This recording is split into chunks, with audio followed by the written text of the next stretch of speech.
ولسمشر غني بیا څه کړي، چاته ولې اخطار ورکړی دی؟ ګران کتونکو او مینوالو السلام علیکم.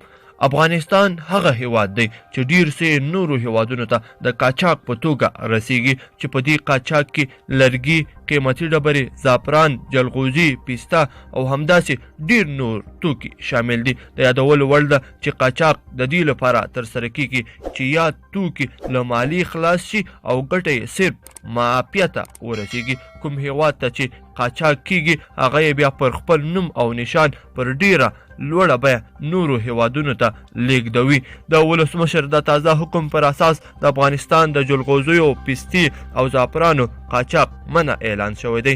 ارګ د یوې خبرپاڼې په خپرولو سره ویلي دي موظف امنیتي ځواکونه دي یاد محصولات د قاچاق په وخت کې ضبط او قاچاق وړونکي دي عدلي او قضایي بنسټونو ته معرفي کړي. د خبرپاڼې له مخې په دغه حکم کې راغلي که موظفین د جلغوزیو، پیستي او زعفرانو محصولاتو د قاچاق د مخنیوي په برخه کې غفلت وکړي د قانون مطابق تر عدلي تعقیب لاندې راځي.